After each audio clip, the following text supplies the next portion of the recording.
அனைவருக்கும் வணக்கம். Advanced Tamil quantum thermodynamic energy harvesting system. உணவில்லாமல் வாழும் கலை யோக முறை. விண்வெளி வாழ்க்கை முறை. உணவில்லாமல் வாழும் கலைக்கும் விண்வெளி வாழ்க்கைக்கும் என்ன தொடர்பு? முதலில் இந்த உணவு இல்லாமல் வாழ்தல் பிற அதிசயமே கிடையாது. உணவு பழக்கத்தை மாற்றி அமைத்து உணவு பழக்கத்தை சுருக்கி கொண்டே வருகின்ற பொழுது ஒரு கட்டத்துக்கு மேல் நீர் பயிற்சியும் பெருங்குடலை சுத்தம் பண்ணுற பயிற்சியுமே இருக்குது. இது முக்கியமாக 5 இருக்குது. இதில் இந்த 5 கொள்கைகளை புரிஞ்சுக்கிட்டு எதிர்காலத்தில் குடவோலை முறையும் குடவோலை முறை அரசியலும் செய்முறை என்று சொல்லக்கூடிய ஆசிரியர் ஓடி இருந்து பாடம் கற்றுக்கொள்கின்றார். அது செய்முறை அரசியல், செய்முறை கல்வியின் பேர். அது ஆசிரியரோடு இருந்து பாடம் படிக்கிற முறை. இதுதான் இயற்கையான பண்பு முறை. இதுதான் தமிழர்களுடைய மெய்யியல். உற்றிலை உதவியும் உருபொருள் கொடுத்தும் பிச்சை நிலை முனியாது கற்றல் நன்றே. கீழ்ப்பால் ஒருவன் கற்பின் மேல்பால் ஒருவன் அவன்கண் படிமை. அறிவுடைய நாரும் அரசரும் செல்லும்.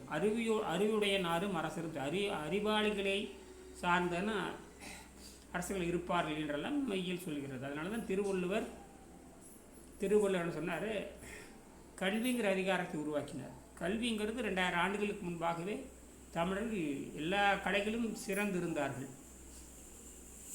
மிகப்பெரிய அறிவியல் தரக்கூடிய கோயில்களை கட்டினார்கள். அது அறிவு திருக்கோயில் தான். அங்கே தான் அனைத்தும் நடந்தன.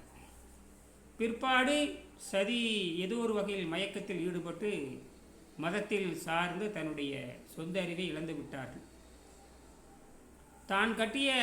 தன் சமூகம் கட்டிய தமிழ் சமூகம் கட்டிய மிகப்பெரிய கோயில்கள், மிகப்பெரிய சொல்லப்போனால் எத்தனையோ வகையான கடைகள், இதெல்லாம் தமிழர்கள் தான் உற்பத்தி செய்தார்கள், இவர்களெல்லாம் கண்டுபிடித்தார்கள் என்பது தமிழர்களுக்கே தெரியாத அளவுக்கு மொழியை ஏதோ ஒரு வகையில் மறந்தார்கள் தான் சொல்ல முடியும். அதற்கு அவர்களுக்கான மதிமயக்கத்திலிருந்து, போதை மயக்கத்திலிருந்து, மதிமயக்கம், போதை மயக்கம், கடவுள் மயக்கம், சாதி மயக்கம், பல மயக்கத்தில் இருந்து போதை மயக்கம் எல்லாம் இருந்துச்சு. இதில் இருந்து குட்டிச்சோறு ஆகிடுச்சு. குட்டிச்சோரை இன்றைக்கும் குட்டிச்சோறு ஆகிட்டு. கூத்தாடிகள், விபச்சாரிகளை ஏற்றுக்கொள்வது, தனிமனித ஒழுக்கம் இல்லாதவனை ஆதரிப்பது, தனிமனித ஒழுக்கம் இல்லாதவனை எல்லாம் தலைவனாக ஏற்றுக்கொள்வது, இதெல்லாம் வந்துருச்சு. இதெல்லாம் தனிமனித ஒழுக்கம் தேவையில்லைங்கிறதெல்லாம் வந்தாச்சு. அப்போ பொது ஒழுக்கத்துக்கு வர்றப்ப, ஒரு பொது ஒழுக்கத்துக்கு வர்றேன்னு வச்சுக்கோமா.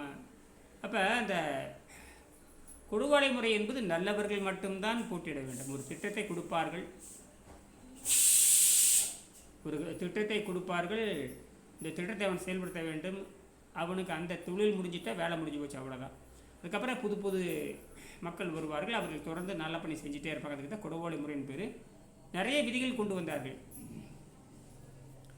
கல்வி கற்று இருக்க வேண்டும், குறைந்தபட்சம் தனக்குன்னு ஒரு 1/4 சென்ட் 1/2 சென்ட் இடம் இருக்க வேண்டும், குற்றம் புரியாதவன் இருக்க வேண்டும், நீதிமன்றத்தில் குற்றம் புரியாதவர்கள், நீதிமன்றத்தால் தண்டிக்கப்படாதவன், இப்படியெல்லாம் நிறைய இருக்குது. அதையும் கெடுத்தார்கள், குட்டிச்சவராக்கினார்கள். கடைசியில் கட்சி சார்பு அரசியலுக்கு வருகின்ற பொழுது அது விபச்சாரங்கள் நடந்தேறிவிட்டன. ஒரு கூத்தாடியும் ஒரு விபச்சாரியும், கள்ள விபச்சாரியும் கோடிக்கணக்கில் கொள்ளையெடுத்து மக்களை ஏமாற்றிய சூதாடிகள் எல்லாம் பணத்தை வைத்துக்கொண்டு, ஏதோ ஒரு குருடனை வைத்துக்கொண்டு அதை அரசியல் செய்து அவங்களை கொண்டு வந்து அதை ஊடகத்தில் பயன்படுத்தி, வாட்ஸ்அப்பு, டெலகிராமு, அப்புறம் இந்த மாதிரி இன்ஸ்டாகிராம் ஊடகத்தில் பயன்படுத்தி மக்களை அதில் மூழ்க வச்சு அவர்கள் அதையே இருந்து அதை பிடிச்சிட்டே போய் கிணத்துல விழுகிறது, கையில் பிடிச்சிட்டே போய் குளிர் விழுந்து சாப்பிட்றது, இப்படியெல்லாம் அதை திட்டமிட்டு செய்து மக்களை மடையலாம். இதுதான் அது பண்ணும். இது பொருள் வாழ்க்கை அப்படி தான் இருக்கும். பொருள்னாக அது எல்லா வேலையும் பண்ணும். ஆக அறம், பொருள், இன்பம் 3ஐயும் மறந்து தொலைத்த இந்த தமிழினம் இன்று தருதலையாக நின்று ஒரு நல்லவர்களை தேர்ந்தெடுக்க முடியாமல் போய்விட்டது. யாரு மேலே நம்பிக்கை இல்லை. தனிமனித ஒழுக்கம் என்பது கிடையாது. பிறன்மனை நோக்காத பேராண்மை. நமக்கே அந்த பிறன்மனை நோக்கிற மாதிரி தவறான செய்திகள் நம்ம வந்துகிட்டே இருக்குது. ஒரு தொலைக்காட்சி, அதாவது தனிப்பட்ட முறையில் அந்த ஸ்மார்ட் ஃபோனில் பண்ணுற அட்டகாசங்கள் சாதாரண விஷயம் அல்ல. நடிகைகளை காட்டிக்கொண்டே இருப்பது, நடிகர்களுடைய கோமாளிகளை காட்டுவது, இப்படியெல்லாம் அதை பார்த்து மக்களை பண்ணிடுவாங்க. அறிவியல் என்பது வேறு, அறிவியலை மக்களுக்கு மடையலாம். அறிவியல் என்பது வேறு. அறிவியல் என்பது அது என்ன செய்யும், ஒரு கருவி என்ன செய்யும், இதுதான் அந்த பொருள் வாழ்க்கை. பொருள் என்பது மனிதனை முட்டாளாக்கும். பொருள் தேவைதான். ஒரு சிறிய வேலைகளுக்கு பொருள் காகித பணம் தேவைதான். ஆனால் காகித பணம் என்பது வேறு, நேரடியான பொருள் என்பது வேறு. தங்கம், வைரம், வெள்ளி, 92 தனிமங்கள் பூமியிலிருந்து நாம் எடுக்கிறோம். இதெல்லாம் பொருள் தான். ஆனால் அது காகித பணம் என்கிற ஒரு முறையில் வருகின்ற பொழுது அது கடைசியில் ஒழுக்கமே எல்லாமே போய்விட்டது. அதுக்கு தான் இந்த விண்வெளி வாழ்க்கை முறை. அதனால தான் இந்த புதிய புதிய கண்டுபிடிப்புகள் வேண்டும் என்று வெங்கடேசன் முயற்சி பண்ணார். வெங்கடேசனுடைய கொள்கை தான் இது. அதனால தான் நம்ம நடக்கிறதுக்கெல்லாம் காரணம் என்ன கேட்டிங்கன்னா, அந்த குடகோலை முறையும் செய்முறை என்ற கல்வியும் இல்லாத காரணத்தினால், இதனால் அயல்நாட்டு இந்த வெள்ளைக்கார இந்த துரதிருஷ்டவாளி, இந்த வெள்ளைக்கார கொடூரன் நாட்டை சுடுகாடாக்கி இருக்கிறான். அந்த சாபக்கேடு இன்றும் நம்ம ஏதோ நினைக்கிறோம், எல்லாமே அரசியல் மோசடி தான். செயற்கை நுண்ணறிவை வைத்துக்கொண்டு பண்டைய முறையான வாக்களிக்கிற முறை போய், குடபட முறை போய், வாக்களிக்கிற முறை போய், கடைசியில் வெறும் எந்திரங்களை நம்பி வாக்களிப்பு முறை எல்லாமே இழந்துட்டாங்க. இதை அரசியல்வாதிகள் சூழ்ச்சி அடங்கி இருக்கிறது. அதுக்கு இந்த வாக்கு போடும் இயந்திரம், வாக்குச்சீட்டு விழுகின்ற இயந்திரம், இவிஎம், அப்புறம் விவிபேட் என்று சொல்லக்கூடியதெல்லாம் சொல்கிறாங்க இல்லையா. இங்கே போட்டோம்னா நீ போட்டதோடு சரி, யாருக்கு போட்ட, எப்பேர் போட்ட, கணக்கில் சரி பார்க்கவே கூடாது. அதில் இருக்கிற மாதிரி இதிலும் இருக்காது. இதெல்லாம் நான் ஒரு ஆளுக்கு 100 வாக்கு இந்த பெட்டியில் விழுந்திருக்குன்னா அதில் சரி பார்க்கணும்னா அதில் சரி பார்க்க முடியாது. வாக்களித்ததோடு சரி பார்க்கலாம் கிடையாது. நாங்கள் சொல்கிறதான் கணக்குங்கிற மாதிரி தவறாக போய் இப்போ வாக்கு போட்ட எந்திரத்தில் அது இருக்கணும். 100 வாக்கு விழுந்திருக்குதுன்னா அந்த வாக்கு சீட்டு விழுகிற இடம் இருக்குது பார்த்தீங்களா, அதிலே அது 100 இருக்கணும். ஆனால் அதெல்லாம் எண்ணி பார்க்க முடியாது என்று தவறாக தகவல் சொல்லி நீதிமன்றங்களை ஏமாற்றி, நீதிமன்றங்களும் இதுக்கு ஏமாற்றத்துக்கு ஆளாயிருக்காங்க. இப்போ ஒரு நீதிபதியே போய் ஒரு வாக்குச்சீட்டு செலுத்துகிறார், ஒரு வாக்கு செலுத்துகிறாருன்னா வாக்கு போடதோட முடிஞ்சு போச்சு. யாருக்கு போட்டால் என்னன்னு போட்டால் அவரே நினச்சாலும் கூட பார்க்க முடியாது. அந்த அளவுக்கு கேவலமாக அதில் பண்ணி வச்சுருக்காங்க. இதை தான் அந்த சூழ்ச்சிகளால் நடக்கும். இதெல்லாம் மக்கள் இது 2009-8 இதை பற்றி அறிவியல் அறிஞர்கள், ஆராய்ச்சியாளர்கள், பத்திரிகையாளர்கள் தொடர்ந்து எழுதிட்டு வர்றாங்க. வாக்கு இயந்திர மோசடி, வாக்கு இயந்திரத்தோட மோசடி, விவிபேம், அந்த விவிபேடுன்னு சொல்லக்கூடிய அந்த மோசடியெல்லாம் பற்றி எழுதிட்டு வராங்க. விஞ்ஞானிகளும் செய்து காட்டியிருக்கிறார்கள். ஆனால் இன்னும் நம்ம நாட்டில் இந்த விழிப்புணர்வு வரவில்லை. ஒவ்வொரு அரசியல் கட்சிகளும், ஏன்னா அவங்களுக்கு இந்த கட்சி அரசியல் தான் பிடிக்குமே தவிர நல்லவர்கள் போட்டியிடணுங்கிற எண்ணம் இந்தியாவில் கிடையாது, தமிழ்நாட்டில் கிடையாது. எல்லாம் அயோக்கியர்கள். இன்றைக்கி எல்லாரும் குற்றவாளிகள் தான். அது இருக்கட்டும். இது நான் பிரச்சனைக்கு தீர்வு காணணும்னா நான் புதியது கண்டுபிடித்து தர வேண்டும். பிரச்சனைக்கு தீர்வு காணணும், புதியது கண்டுபிடித்து தர வேண்டும். அதை நாம் செய்யாமல் நான் குறைகளை சொல்லிக் கொண்டு இருக்கும் நியாயம் இல்லை. அதனால தான் இந்த பல வகையான கண்டுபிடிப்பு நமக்கு வருது. உணவில்லாமல் வாழும் கலை என்பது சாதாரண விஷயம் தான். அது ஒரு பெரிய விஷயம் இல்லை. அது ஒரு செய்முறை, அது ஒரு தொழில்முறை. அதனால தான் நான் தொழில்முறையாக அதை கொண்டு வந்திருக்கிறேன். வருஷத்துக்கு 4 பேர், 3 பேர், 5 பேர், மற்றபடி நிறைய பேர் ஆலோசனை கேட்பாங்கன்னா இது தொழில்முறையாக கற்றுக்கொள்ள வேண்டுங்கிற எண்ணம் இருந்தால் தான் இது வளரும். அதனால் நிறைய பேர் இது அதனால தான் என்ன பண்ண சரி மக்கள் தெரிய வேண்டும் என்பதற்காக கிட்டத்தட்ட 8000 காணொலிகள் இதை பற்றி நான் போட்டிருக்கேன். அதை பார்த்து நிறைய பேர் பண்ணிகிட்ருக்காங்க. அப்படி செஞ்சாலும் சரி, நேரடியாக அவங்க கற்றுக்கணும்னா அதை படித்து புரிஞ்சுக்கிட்டு, சாதாரண விஷயம் இல்லை. உணவு பழக்கத்தை குறைப்பது என்பது சாதாரண விஷயம் இல்லை. அதை என் வீட்டிலேருந்தே நான் தொடங்குறேன். எங்கள் வீட்டில் இருக்கிறவங்க கூட உணவு பழக்கத்தை அதிகப்படுத்துகிறாங்க தவிர குறைக்கிற மாதிரி தெரியல.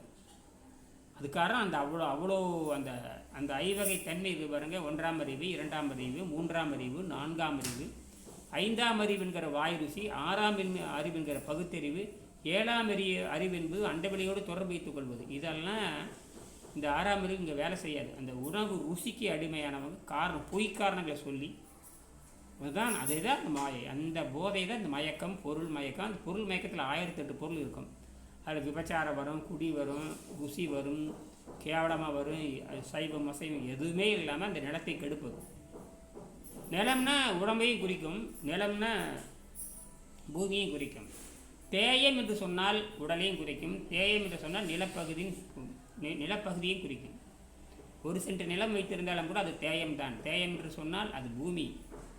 தேயம் என்று சொன்னால் உடம்பு, புரியுதுங்களா? ஆக அந்த தேயம் இல்லைன்னு நாம் இருக்க போகிறோம். அந்த தேயத்தை இந்த தேயம் வந்தது. ஒரு இடம் வேண்டும் அல்லவா, அந்த இடத்துக்கு பேர் தேயம் தான். தேயம் தானம் கொடுத்தல். தேயம்னா தேகம், ஒரு இடத்தை கொடுத்தல். பிரம்ம தேயம் என்றெல்லாம் சொல்லுவாங்க. அதாவது யாருக்கும் ஒருத்தருக்கு தானம் கொடுத்தல். சரி, அந்த தேயம்னா ஒரு இடத்தை கொடுத்தல். அப்போ தேயம்னா தேகத்தையும் அது. அந்த தேயம் இல்லை என்றால் இந்த தேகம் வராது. சரியா? முதல்ல தேயம் உற்பத்தியானது கடல் வந்தது, ஒரு நிலப்பரப்பு இருந்திருக்கிறது. நிலப்பரப்புலேருந்து முதல் உயிரினங்கள் அமீபா, பாரமிசியம் போன்ற உயிர்கள் தோன்றி இருக்க வேண்டும். பிறகு ஊர்வனை முதல்ல வந்து இனப்பெருக்கம் அதிகமாக இருக்கிற மாதிரி அமீபா, பாரமிசியம் வந்தது. பிறகு ரெண்டாவதாக நடப்பனை வந்தது.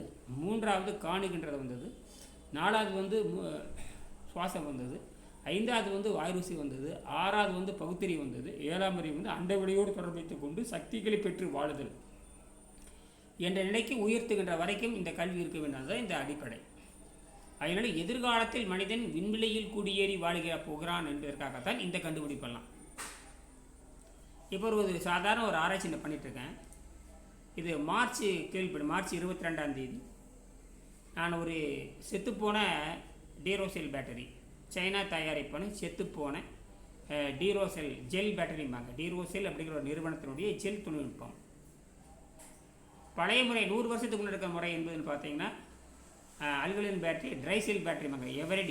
எவரடினா இந்த யூனியன் கார்பைடு என்ற நிறுவனம் தயாரித்தது. அது ஒரு தொழில்நுட்பம். அது பார்த்திங்கன்னா நடுவில் கிராஃபைட் குச்சிட்டு, அது வந்து பாசிட்டிவ் முனையாக இருக்கும். வெளியே பார்த்தீங்கன்னா ஜிங்க், அது வந்து நெகட்டிவாக இருக்கும். இது அடிப்படை. அப்புறம் உள்ள கிராஃபைட் பவுடர் இருக்கும், கிராஃபைட் பொடி இருக்கும், மேங்கனீஸு, அமோனியம் குளோரைடெல்லாம் கலந்தது தான். அது 100 வருஷமாக இருக்கிறது. இது இப்போ இந்த ஜெல் தொழில்நுட்பம் என்பது பார்த்திங்கன்னா ஒரு 15 வருஷமாக வந்தது. இது வந்து முழுக்க இந்த உரை என்பது கட்டியான இரும்பால் ஆனது. உள்ள கிராஃபைட் பொடி இருக்கும். அதுக்கப்புறம் ஒரு பாலிமர் உரை இருக்கும். அந்த உரைக்குள்ள மெக்னீசியம், அதாவது அந்த உரைக்குள்ளே பார்த்திங்கன்னா பொட்டாசியம் ஹைட்ராக்சைடு இருக்கும், ஜிங்க் துத்தநாக தாதுகள், அப்புறம் பொட்டாசியம் ஹைட்ராக்சைடு கலந்த ஒரு பசை இருக்கும். அதுதான் வந்து பாசிட்டிவாக வரும். எப்படி இருந்தாலும் உள்ள கிராஃபைட் என்கிற தூள் இருக்கும், கிராஃபைட் தூள் இருக்கணும், கரிமத்தூள் இருக்கணும். இதுதான் அடிப்படை. இதை நான் வந்து ஒரு ஆராய்ச்சிக்காக எடுத்தேன். நான் பல்வேறு வகையான மெட்டல்களை தண்ணியில் வச்சு ஆராய்ச்சி பண்ணும் பொழுது எப்படி இவ்வளோ குறைந்த மெட்டல் எங்கிருந்து வருது? ஒரு தண்ணிக்குள்ளே ஒரு மெட்டல் கரையவே கிடையாது. ஒரு சாதாரண நம் குடிநீரோ, சாதாரண ஆர்வ வாட்டரோ, குடிநீரோ, அதில் வந்து தங்கம் கரையாது, வெள்ளி கரையாது, இரும்பு துருப்பிடிச்சு போயிடும், அதை விட்டுருங்க. மற்றபடிக்கு அலுமினியம், செம்பு இதெல்லாமே கரையவே கிடையாது. கிராஃபைட் வந்து பல லட்சம் ஆண்டானாலும் கரையாது. ஏன்னா அது வந்து கடுமையான வைரத்துக்கு இணையானது. வைரம் தான் அது.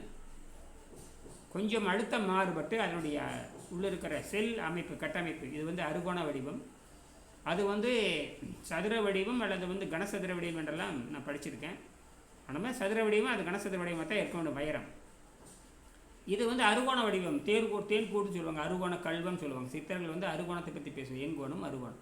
இப்போ அறுகோண வடிவம் அவ்வளோதான். அந்த வடிவம் மாறுகின்ற பொழுது அதன் தன்மை மாறிவிடுகிறது. வைரம் மின்சாரத்தை கடத்தாது. ஆனால் இந்த கிராஃபைட், இந்த வைரத்தினுடைய இன்னொரு பிரிவு தான் கிராஃபைட். எல்லாமே பூமியினுடைய அடிவயிற்றில் பல கோடி ஆண்டுகளுக்கு முன்பாக 4000 டிகிரி வெப்பத்தில் அது அணு உலையில் உற்பத்தியானது தான் இந்த கிராஃபைட். இந்த கிராஃபைட்டை ஆராய்ச்சி பண்ணுகின்றவங்களும் அதுக்கு ஒரு கதிர்வீச்சு இருக்கிறது என்று நாம் சொல்லப்பட்டாலும் பார்த்தது கிடையாது. கிராஃபைட்டுக்கு என்ன கதிர்வீச்சுன்னு கேட்டால், கிராஃபைட் உண்மையாலும் 12ங்கிற அந்த தத்துவத்தில் அடிப்படை C12, கார்பன் 12ங்கிற அந்த ஐசோட்டோப்னா வேறு ஒன்றும் இல்லை, உபரின்னு பேர். ஒரு கார்பனுடைய இன்னொரு உபரி. ஒரு கார்பனுக்கு இல்லாத சிறப்புத்தன்மை இந்த ஐசோட்டோப்புக்கு இருக்கும். ஒரு சாதாரண கறி, நம்ம சமையல் பண்ணுற கறி இருக்குது, விறகு கறி, அது வந்து மின்சாரத்தை கடத்தாது. ஆனால் வந்து அழுக்குகளை தடுத்து நிறுத்தும். அதை ஃபில்டருக்கெல்லாம் பயன்படுத்துவாங்க. ஆனால் அதனுடைய இன்னொரு பிரிவு கிராஃபைட் என்பது கதிர்வீச்சு உடையது, மின்சாரத்தை வேகமாக கடத்தக்கூடியது, வெப்பத்தை தாங்கக்கூடியது, 3000 டிகிரி வரைக்கும் தாங்கும். அந்த அளவுக்கு 3500 டிகிரி வரைக்கும் தாங்கக்கூடியது. அப்படியே இருக்கும், எதுவுமே மாறாது, அப்படியே அசையாமல் இருக்கும், எந்த அமிலத்திலும் கரையாது. அதனால தான் விஷயம் இது இருக்கட்டும். இதனுடைய உடன்பிறப்பு தான் கார்பன் 13, கார்பன் 14. சரி, அப்படின்னா நான் கையில் வச்சது கார்பன் 14, அது இல்லை. கார்பன் 12 தான் வைத்திருக்கிறேன். ஆனால் அதுக்குள்ளே மறைந்து இருப்பதுன்னு கேட்டிங்கன்னா கார்பன் 13, கார்பன் 14. அந்த கார்பன் 14 என்பது தான் கதிர்வீச்சு. என்ன கதிர்வீச்சுன்னா, மனிதனுக்கு தீமை செய்யாத நன்மை தருகின்ற கதிர்வீச்சு. அதுதான் கார்பன் 14. இது எப்போ உண்டாச்சு? மனிதன் தோன்றுக்கு முன்னாடி பல கோடி ஆண்டுக்கு முன்னாடி தோன்றியது தான். எங்கெங்கே கரிம, முதல்ல அமீபா பாரமிசியம் தொடங்கி மனிதன் வரைக்கும் அந்த கார்பன் 14 வேலை செய்யும். ஆனால் அது நேரடியாக கையில் பிடிக்க முடியாது. அது கார்பன் 12க்குள் மறைந்திருக்கு, இம்ப்யூரிட்டிம்பாங்க, மறைந்திருக்குதும்பாங்க. அதான் விஷயமே. இப்போ நான் கையில் வச்சுருக்கிறது பார்த்தீங்கன்னா இன்னையோட 45 நாள் ஆகிப்போச்சு. இதில் என்னென்ன கடைசியில் ஒரு எல்இடி வச்சுருக்கேன். இது இன்னும் 2-3 நாளில் இறந்துடும். இப்போ 45 நாள் நான் வைக்கும்பொழுது 45 நாள் முதல்ல வந்து நான் ஏப்ரல் 22ஆம் தேதி திறக்கும் பொழுது இதனுடைய அமைப்பு, இதனுடைய தன்மை 3 வோல்ட்டு 150 மில்லியாம்ப் இருந்தது. 30 நாள் வெள்ளை விளக்கு எரிஞ்சு கடைசியில் 2.5 வோல்ட்டு 2.6 வோல்ட்டு வரப்போ அது வேலை செய்யலை. உடனே பச்சை விளக்கு வச்சு எரித்தேன். அந்த பச்சை விளக்கு எரிக்கிறப்ப 3 விளக்கு இருந்தது. இப்போ நேற்று வேணால் முந்தாள் ஒரு 42வது நாள் வந்து சுத்தமாக செத்து போச்சு. 2 வோல்ட்டு போச்சு, எதுவுமே எரிக்க முடியல. நான் அப்படியே தூக்கி கழட்டி வச்சுட்டு மீண்டும் ஒரு மறுகட்டமை மறுபடியும் பிரித்து மறுபடியும் ஒட்ட வச்சு அப்படியே வச்சுட்டேன். நேற்று பார்க்குறப்ப பார்த்தீங்கன்னா அது தானாகவே 2 வோல்ட்டுலேருந்து 2.4 வோல்ட்டுக்கு வந்தது. சித்த நேரம் வெயிலில் வைக்கும்பொழுது சிறன்னு மேலே ஏறிடுது. 2 வோல்ட் இருந்தது. கொஞ்சம் சந்தேகம் வந்து இந்த வெயிலில் வச்சு பார்க்கலான்னு பார்க்கும்பொழுது திடீர்னு பார்த்தா 2.4 வோல்ட் இருந்தது. சரின்னு ஒரு பச்சை விளக்கை கழட்டிட்டு 2 பச்சை விளக்கு வச்சு பச்சை எல்இடி, அது குறைந்த மின்சாரம், அதுக்குமே 2.2 வோல்ட்டு வேணும். அதனால் நம்ம இந்த 2.4 வோல்ட்டு வந்தோடனே சரி இதுக்கு வந்து ஆம்பியர் பார்த்து ரொம்ப குறைஞ்சிருச்சு. ஆம்பியர் 20 ஆம்பியருக்கு வந்துடுது. இப்போ இன்றைய நிலைப்படி பார்த்தீங்கன்னா 2.2 வோல்ட்டும் 20 ஆம்பியர் தான் இருக்குது. 2.2 இன்னும் ஒரு 2-3 நாள் எரியெல்லாம் இது செத்து போயிடும், அவ்வளோதான். அந்த ஆம்பியர் குறைஞ்சதுன்னா இந்த வோல்ட் வச்சு பயனே இல்லை. வோல்ட் வந்து 2 வோல்ட் இருக்குது. வோல்ட் வந்து 2 வோல்ட் இருக்குது, அது பிரயோஜனம் இல்லை. சரி, ஒரு செல்லில் பார்த்தீங்கன்னா 1.3 வோல்ட் இருக்குது. ஒன்றில் பார்த்தீங்கன்னா சுத்தமாக வெறும் ஒரு 70 மில்லி வோல்ட்டு தான் இருக்குது. 0.700 மில்லி வோல்ட் ரெண்டையும் கூட்டோம்னா 210, 130 ஒரு 70 கூட்டோம்னா 210 வருது, 2.1 வோல்ட் வருது. இதை வச்சு இன்னும் 2 நாள் எரிக்கலாம். ஆம்பியர் குறைஞ்சதுன்னு இதுவும் ஒன்றும் செய்ய முடியாது, சரிங்களா? ஆனால் என்ன நடக்குதுன்னு கேட்டிங்கன்னா ரீசார்ஜ் ஆகிட்டே இருக்குது. அதுதான் ஆச்சரியமாக இருக்குது. காலையில் பார்க்குறப்ப 900 இருந்தது, அது 1.9 வோல்ட் வந்ததா, பச்சை விளக்கு எரியவே இல்லை. சரின்ட்டு 2 எல்இடிக்கு பதிலாக ஒரு எல்இடி வச்சேன், அப்பவும் எரியல. சரின்ட்டு ஒரு எல்இடி வச்சு சரி பண்ணிவிட்டு கொண்டு போய் வெயிலில் வச்சுட்டேன். ஒரு 9:30 மணிக்கு வெயிலில் வச்சேன். காலையில் வச்சுட்டு ஒரு 3/4 மணி நேரம் அப்படியே வச்சுட்டேன். வச்சு நல்லா சூடாகிடுது. வச்சு எடுத்து பார்த்தா 2.4 வோல்ட் வந்துருந்தது. மில்லி ஆம்பு கொஞ்சம் மில்லி ஆம்பு வந்து 20க்கு வந்துருச்சு. இன்னும் அவ்வளோதான், இன்னும் வேலை செய்யாது. இன்னும் 3 நாளெல்லாம் வந்ததுன்னா அவ்வளோதான். லேசாக பிளிங்க்கு மட்டும் தெரியும். அதெல்லாம் ஒன்றும் பண்ண முடியாது. 1 மில்லி வோல்ட் வச்சுட்டு ஒன்றுமே பண்ண. 2 வோல்ட் இருக்கலாம், 3 வோல்ட் இருக்கலாம். 1 மில்லி வோல்ட் வச்சுட்டு மின்சார உற்பத்தியாக தெரிஞ்சுக்கலாம். அதை தான் என்னுடைய வீரியத்தன்மை. அப்போ இந்த கிராஃபைட்டினுடைய தன்மையை நான் புரிஞ்சுக்கிட்டேன். இப்போ இது செத்து போனதை கூட உயிர்ப்பிக்க முடியும். என்ன அதுவும் தற்கால மின்சார வெளிச்சம் பட்டுச்சுன்னா அது வந்து கதிர்வீச்சு உள்ள வேலை செய்ய ஆரம்பிக்குது. இப்போ பாருங்கள், இது இன்னைக்கு காலையில் செத்து தான் இருந்தது, 1.9 வோல்ட்டு தான் இருந்தது. நான் வந்து மீண்டும் இதை கழட்டிட்டு ஒரு விளக்காக மாற்றிட்டேன், ஒரு எல்இடி, ஒரு பச்சை எல்இடியாக மாற்றிட்டு சரி ஒரு 1/2 மணி நேரம் வெயில் வைக்கலான்னு சொல்லிட்டு ஒரு 1/2 மணி நேரம் வெயில் வச்சு ஒரு 9-9:30 வச்சேன். ஒரு 1/2 மணி நேரம் சுருன்னு ஏறிடுது. மல்டிமீட்டர் செக் பண்ணி பார்க்கும்போது 2.4 வோல்ட் வந்து ஆம்பு பார்த்தீங்கன்னா ஒரு 20-21 மில்லி ஆம்பு தான் இருக்குது. அதாவது படிப்படியாக குறைஞ்சிச்சு. இப்போ 20 மில்லி வந்துருச்சு. தற்போது நிலைமை வந்து 2.1 வோல்ட்டுமே 20 மில்லி ஆம்பில் இருக்கிறது. இது ஒரு எல்இடியை எரிய வச்சுருக்குது. அதான் ஒரு எல்இடி எரிவதற்கு குறைஞ்சபட்சம் பார்த்திங்கன்னா ஒரு நாளைக்கு 400 மில்லி ஆம்பு தேவை. வெள்ளையாக இருந்தால் 500 மில்லி ஆம்பு தேவை. பச்சையாக இருக்கிறனால ஒரு 400 மில்லி ஆம்பு தேவை. எப்படி பார்த்தாலும் ஒரு 1/2 ஆம்பியர் தேவை. அப்போ நான் சொன்ன மாதிரி 45 நாட்கள் போயிடுச்சு. இன்னும் ஒரு 2-3 நாள் எரியலாம், அவ்வளவுதான். அதனுடைய இலக்கு 60 நாள். அப்போ இதனுடைய தொழில்நுட்பத்தை புரிஞ்சுக்கிட்டு அதிகப்படியான வோல்ட் இருக்கிற மாதிரி ஏற்கனவே தயாரிச்சிட்டோம்னா நாம் ஓராண்டுகளுக்கு இழுத்துட்டு போயிடலாம் அப்படிங்கிற ஒரு அறிவியல் ஆய்வு. இது எப்படின்னு தெரியாது, சரிங்களா? இந்த ஆய்வு முடிஞ்சுது. அப்போ இந்த பச்சை விளக்கு ஏறத்தாழ 45 நாட்களாக இது எரிஞ்சிருக்கிறது. ஏறத்தாழ 45 ஆம்பியர் நம்ம எடுத்துட்டோம். மார்ச் 22, ஏப்ரல் 30, இன்றைக்கி மே 6, சரிங்களா? எப்படி பார்த்தாலும் 45 நாள் நிறைவாயிடுச்சு. இன்னும் இது கொஞ்சோன்னு உயிர் தந்துட்டு தான் இருக்குது. இதுக்கு செத்து போனது, அதான் பெரிய விஷயமே. செத்து போனது தான் இன்னும் எரிந்து கொண்டு, யாராவது நம்புவீங்களா? ஏற்கனவே செத்து போயாச்சு, அதை வந்து வெள்ளை விளக்கு எரிய வச்சோம். அதுக்கு காரணமே அங்கெல்லாம் ஒன்றும் கிடையாது. ஆனால் இதனுடைய ஆற்றலை 1 விழுக்காடு 2 விழுக்காடு பயன்படுத்தி கொடுக்குது. இந்த கிராஃபைட் எடுக்கிற 12, அதுக்குள் மறைஞ்சிருக்கிற அந்த 14, அந்த கார்பன் 14 கார்பன் 14 வந்து தன் இடப்பெயர்ச்சி ஆகிட்டே இருக்கும். வெளியிடுறப்ப வெளியே இருக்கிற நைட்ரஜன் 14, நைட்ரஜனுக்கும் நைட்ரஜன் 14 இருக்குது, நைட்ரஜன் 13 இருக்குது. சரிங்களா? அதுவும் கதிர்வீச்சு உடையது. அது வந்து உள்ளே பூந்துட்டு நிலையாக மாறிட்டு உள்ளே வந்ததுக்கப்புறம் வெளியே போக பார்க்கும். அது கார்பன் 16 மாற ஆரம்பிக்கும். உள்ளே வந்ததுக்கப்புறம் மாறி நைட்ரஜன் 14 மாறி அப்படி நிலையெல்லாம் இருக்கிறப்ப தான் ஒரு இடைவெளி விட அந்த இடைவெளியில் தான் அந்த இந்த அதிர்ச்சி நடக்கிறதுனால தான் அந்த ஃபோட்டான் வெளியே வந்துகிட்டே இருக்குது. இந்த ஃபோட்டான் தான் இது. இந்த ஃபோட்டான், அதனால் நான் ஃபோட்டான் தான் வச்சுருக்கேன் நான். அதாவது லைட் எமிட்டிங் டயோடு. அந்த லைட்டை, அந்த ஃபோட்டான்றது லைட்டு, அதை வந்து மின்சாரமாக மாற்றுதுங்கிறதா விஷயம். ஆனால் இது இன்னும் 2-3 நாள் எரியலாம். என்னன்னா செத்து போனது 45 நாள் எரிச்சது உலகத்தில் முதல் முறை. இது தான். நான் 60 நாள் கணக்கு வச்சுருக்கிறேன். ஏதோ 50 நாள் வந்த பெரிய வெற்றி தான். ஆனால் ஒரு விளக்குக்கு அது மாறிடுது. அப்படி ஏன்னா ஆம்பியர் குறைஞ்சிட்டே போகுது. ஆம்பியரை மீட்க முடியுமான்னா அது நீ ஆம்பியர் மீட்க முடியாது. அவ்வளோதான் என்னுடைய தன்மை அப்படின்னு தான் நினைக்கிறேன். இது என்ன நடக்குன்னு தெரியாது. ஆனால் மெல்ல மெல்ல தான் அது வோல்ட்டு குறைஞ்ச மாதிரி ஏறுது. அநேகமாக இது இந்த ஆம்பியர் சுத்தமாக குறைஞ்சிருச்சுன்னா வோல்ட்டு காட்டினாலும் கூட ஆம்பியர் 1 மில்லி ஆம்பு 20 மில்லி ஆம்பு தான் இருக்குது. 2 மில்லி ஆம்பு 3 மில்லி ஆம்பு வந்துட்டால் அவ்வளோதான். அதுக்கு கீழே நம்ம வந்து நம்ம ப்ராஜெக்ட் நமக்கு கிடையாது அப்படின்னு பேசி நிறைவு செஞ்சுக்கிறேன். சரிங்களா? ஆகினால நோயற்ற வாழ்வை குறைவற்றம் செல்வதற்கு அனைவரும் அதனால தான் இந்த கண்டுபிடிப்பு நமக்கு தேவைன்னு நான் சொல்கிறேன். இது செத்துப்போன செல்லை இதை வந்து தொடர்ந்து நான் ஆராய்ச்சி பண்ணிகிட்டே இருக்கிறேன். இதை பற்றிய ஆராய்ச்சி குறிப்பெல்லாம் வந்து என்னுடைய பொண்ணு வந்து அங்கே இங்கிலாந்தில் ஹெட்ஃபோர்ட் சைடில் இயற்பியல் படிக்கிறாங்க. அவங்களும் இது பண்ணி பார்த்துக்கிட்டு இருக்கிறாங்க. அவங்க ஆசிரியர்கிட்ட பேச சொல்லியிருக்கிறேன். பேசி அவங்களுக்கு புரிய வச்சு எல்லாத்துக்கும் இந்த விளக்கு வந்து கொடுக்க சொல்லியிருக்கேன். எல்லாம் செஞ்சு 2 செஞ்சு கொடுத்துரு அப்படின்னு சொல்லியிருக்கேன். அது மெல்ல மெல்ல நடக்கும்னு நினைக்கிறேன். அப்போது அந்த உணவில்லாமல் வாழும் கலைஞர் வேறு ஒன்றுமே கிடையாது. உணவு பழக்கத்தை குறைத்து கொள்வது.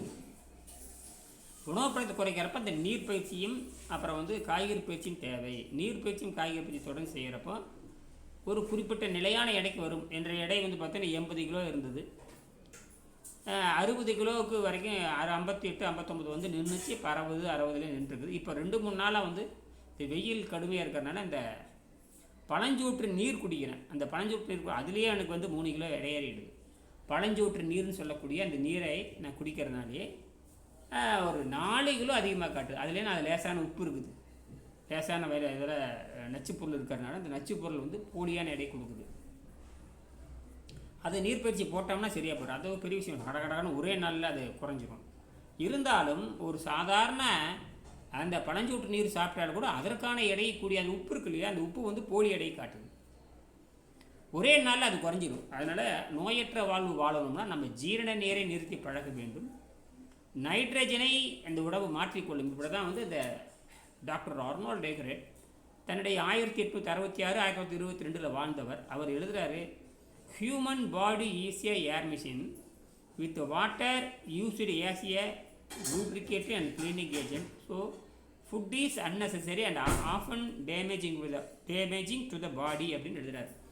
இது வந்து அவர் அந்த சரி குறைந்த உணவை பற்றி விரிவாக எழுதியிருக்கார். அதை சுருக்கமாக வெங்கடேசன் என்கிற என்னுடைய ஆசிரியர் விஞ்ஞானி சுருக்கமாக இதை தான் சாரம், இதுதான் அந்த அந்த அந்த மொத்த புத்தகத்தினுடைய சரி குறைந்த உணவு முக்கோஸ்லஸ் டயட் ஹீலிங் சிஸ்டத்தினுடைய மொத்த சாரமே உடம்பு என்பது காற்றால் இயங்குகிற கருவி. அது அப்படி இருக்கிறப்ப நைட்ரஜனை அது புரோட்டீனாக மாற்றிக்கொள்வது. நன்கு சுத்தமான உடம்பு, இந்த உணவு பாதை சுத்தமாக இருக்கிறப்ப அது உணவு பாதை சுத்தமாக இருக்கிறப்ப இழைத்து தூய்மையின் மூலமாக இழைத்திருக்க வேண்டும். தூய்மை செய்து இழைக்க வேண்டாம். தேவையற்ற உப்பு நீர் வெளியானதுக்கப்புறம் அந்த நடுநிலை பெற்றான். அந்த உணவுனால தான் சதை கெட்டு போகுது. உண்மையான சதை வருகின்ற பொழுது தான் அது வந்து பாருங்கள். அதனால உணவு பழக்கத்தினால் ஆரோக்கியம் என்பது இல்லை. நீங்கள் எந்த உணவை சாப்பிட்டாலும் ஆரோக்கியம் இல்லாது பழக்கமே தவிர. 2வது சரி, எதுக்காக உணவு சாப்பிட்றோம்னா, நான் ஏதாவது உணவு சாப்பிட்டேன்னா அகத்தூய்மை செய்கிற மாதிரி உணவாக இருந்துட்டால் அது ஒன்றும் பண்ணாது. அகத்தூய்மை செய்கிறோன்னா கீரை காய்கனி இதெல்லாம் உணவு பொருள் கிடையாது. அகத்தூய்மை செய்கின்ற ஒரு துடப்பக்கட்டை. சரி, இப்போ நான் விரும்பி ஒரு உணவு சாப்பிட்றேன்னு வச்சுக்கோங்க. ஏதாவது ஒரு உணவு எது வேணால் சைவ உணவாக இருக்கலாம். சைவ உணவாக இருந்தால் 3 நாள் 4 நாள் அது அகத்தூய்மை பண்ணலாம். அசைவ உணவாக இருந்து வச்சுக்கோங்க, அதை 15 நாள் 20 நாள் ஆகும் அந்த விஷம் வெளியே போகிறது. அதான் வித்தியாசம், வேறு ஒன்றும் இல்லை. அதனால் உடம்பு உண்மையாலுமே யார்கிட்டையும் பிச்சை எடுக்காத அளவுக்கு இயற்கையாகவே நமக்கு அந்த ஜீரண நிறுத்தி பழகிற தன்மையும் 15 வயசுக்கு மேலே உலகத்தில் இருக்கிற யாரு வேணாலும் இந்த பயிற்சி செய்யலாம். விடாமுயற்சியும் பொறுமையும் சகிப்புத்தன்மையும் விட்டு விட்டு செய்கின்ற பழக்கம்தான் அது நடுநிலைக்கு வரும். எடுத்துனே ஒரு நாள் செய்ய முடியுமான்னு முடியாது. குறைஞ்சபட்சம் 2-3 நாள் 4-5 ஆண்டு போராடி புத்தகத்தை திருப்பி திருப்பி படித்தேன்னா இது ஆராய்ச்சிக்குரிய நூல். வெங்கடேசன் என்கிறவர் இந்த புத்தகத்தை எழுதும்போது கடுமையான நோயாளியாக இருந்து அந்த ஜெர்மன் டாக்டர் நூலை படித்து திருக்குறளை படித்து 2 தான் அடிப்படையில் படித்து தான் பிற்கால தன் உடம்பை சொந்த ஆய்வு பண்ணி உணவில்லாமல் வாழும் கலை ஜீரநேர் நிறுத்திய பழக்கம் உள்ளே இருக்குது. இதுக்கு இந்த புத்தகத்தை அச்செடுத்து கொடுத்தவர் தொழிலதிபர் மகாலிங். இந்தியாவில் ஒரு மிகப்பெரிய தொழிலதிபர். சர்க்கரை ஆலையினுடைய அதிபர். ஏபிடி பார்சல் சர்வீஸினுடைய முதலாளி. இப்போ பல்வேறு கோடிக்கணக்கான முதலீடு இப்படி பண்ணி இருந்தவர் தான் தமிழ்நாட்டினுடைய மிகப்பெரிய தொழிலதிபர். இந்தியாவில் மிகப்பெரிய தலை சிறந்த போக்குவரத்து துறையில் மிகப்பெரிய தொழிலதிபர். எப்படி ஏபிடி அப்படிம்பாங்க. ஏஆர்சி அவர் தான், ஏபிடி அவர் தான். சக்தி சுகர் ஆலை, பண்ணாரி அம்மன் ஆலை, மாதிரி ஏராளமான இந்த மாதிரி நாச்சிமுத்து பாலிடெக்னிக் கல்லூரின்ட்டு எக்கச்சக்கமான தொழில் இப்படிலாம் இருந்துச்சு. வள்ளலாருடைய கொள்கையை அடிப்படையாக கொண்டவர், காந்திய கொள்கைகள் நம்பிக்கையுடையவர், வள்ளலார் கொள்கைகள் நம்பிக்கையுடையவர் தான் இந்த தொழிலதிபர். அவர் தான் இந்த புத்தகத்தை வெங்கடேசன் என்கிற விஞ்ஞானியை சந்தித்து வெங்கடேசன் விஞ்ஞானி போய் அவரை சந்திக்கிறாரு.